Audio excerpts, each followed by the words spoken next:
ব্রাজিলের বিপক্ষে প্রীতি ম্যাচকে বেশি গুরুত্ব দিতে গিয়ে ফিফা আয়োজিত নতুন এক আন্তর্জাতিক টুর্নামেন্ট থেকে নিজেদের নাম প্রত্যাহার করে নিয়েছে ভারত।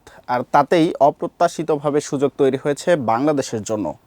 ইন্দোনেশিয়ায় অনুষ্ঠেয় ফিফা আসিয়ান কাপে ভারতের ফাঁকা হওয়া জায়গা এখন আলোচনা চলছে বাংলাদেশকে যুক্ত করার বিষয়ে।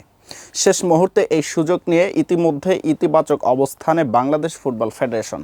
ঠিক কী ঘটছে আর বাফুফের প্রতিক্রিয়ায় বা কেমন, বিস্তারিত থাকছে প্রতিবেদনে।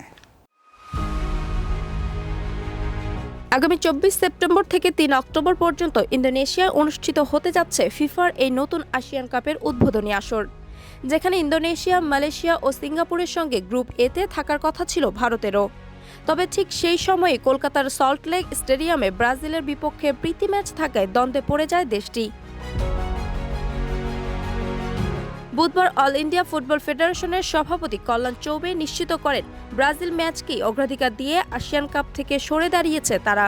এর আগেও অবশ্য এই টুর্নামেন্টের সুযোগ হাতছাড়া হয়েছিল বাংলাদেশের। চীন নাম প্রত্যাহার করলে সেই ফাঁকা জায়গায় সাংগঠনিক দক্ষতায় ঢুকে পড়েছিল পাকিস্তান, যেখানে বাফুফে কিছুটা পিছিয়ে পড়েছিল বলে সমালোচনা হয়েছিল তখন। তবে এবার ভারতের প্রত্যাহারে নতুন করে যে সুযোগ তৈরি হয়েছে তা কাজে লাগাতে আর দেরি করতে চাইছে না ফেডারেশন। শুক্রবার বিকালে বাফুফের জাতীয় দল কমিটির এক বিশেষ সভায় আসিয়ান কাপে অংশ নেওয়ার ব্যাপারে ইতিবাচক মনোভাব প্রকাশ করেছেন সংশ্লিষ্ট সবাই।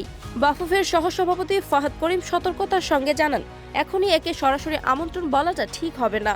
তবে ফিফার পক্ষ থেকে আনুষ্ঠানিক আলোচনা শুরু হয়েছে আর আগামী 1-2 দিনের মধ্যেই চূড়ান্ত সিদ্ধান্তে আসতে পারে বলে আশাবাদী তিনি।